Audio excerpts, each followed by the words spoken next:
Kalau kita membaca maulid, kita akan mulai dengan sholawat dan kadang dibarengi dengan rebana.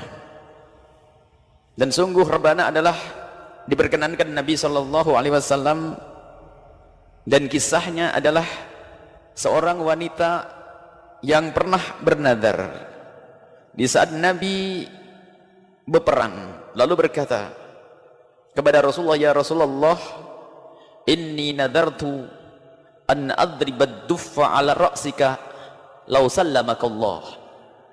Ya Rasulullah, aku bernazar waktu engkau berangkat perang, jika Allah menyelamatkanmu kembali engkau dengan selamat ya Rasulullah, aku bernazar akan memukul rebana di atas kepalamu ya Rasulullah.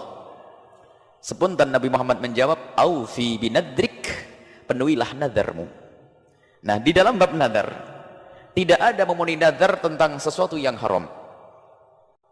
Jika ada nazar yang harus dipenuhi, itu adalah nazar yang semula sunnah atau mubah. Kalau kita bernazar tentang sesuatu yang mubah, akan menjadi wajib untuk kita penuhi.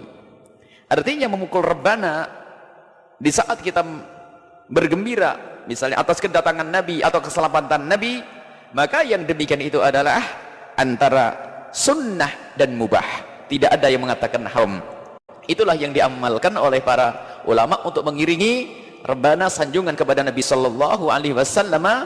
Dan juga pernah terjadi di saat Nabi sampai ke Madinah, wanita-wanita yang ada di Madinah dan juga penduduk Madinah menyambut Nabi dengan thala al-badru alaina. Maka ini membaca salawat yang kadang dibarengi dengan rebana adalah bukan melanggar, dan membaca salawat sendiri adalah anjuran Nabi, dan memukul rebana bukan sesuatu yang terlarang. Adapun masalah memukul rebana di dalam masjid, disitulah yang terjadi perbedaan di antara ulama. Karena ini perbedaan di antara ulama bagi yang mengingkari ataupun yang mengadakannya agar tidak berlebih-lebihan, sehingga menjadi peperangan antara yang setuju dan tidak setuju. Pun ini ini adalah perbedaan di antara para ulama. Mungkin kita menemukan sebagian dari kita yang tidak mau memukul rebana di masjid, baik bagi mereka, karena itu adalah mengikuti pendapat ulama.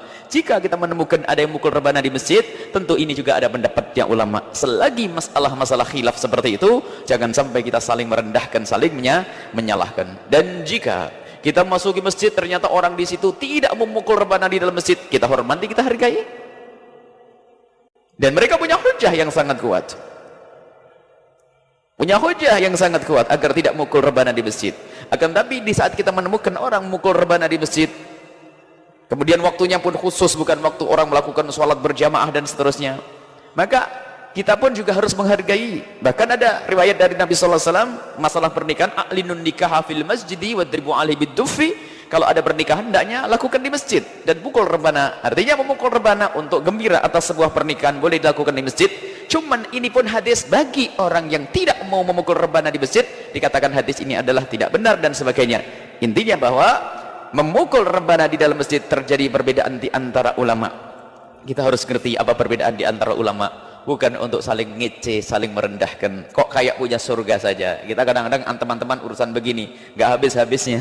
Jadi kalau kita menemukan orang mukul rebana, asalkan cakep pemukulannya, indah senandung syairnya, itu adalah sesuatu yang boleh-boleh saja. Dan jika kita menemukan orang yang tidak mukul rebana, tolonglah, harus kita hargai mereka, karena mereka pun juga berpegang kepada apa yang mereka fahami dari para ulama-ulama mereka. Baik, semuanya adalah manhaj yang sama, selagi semuanya masih senang dan cinta kepada Nabi Muhammad sallallahu alaihi wasallam. Baik, ini sekelumit. Kadang-kadang kita pakai rebana, rebutkan. Tidak usah ribut.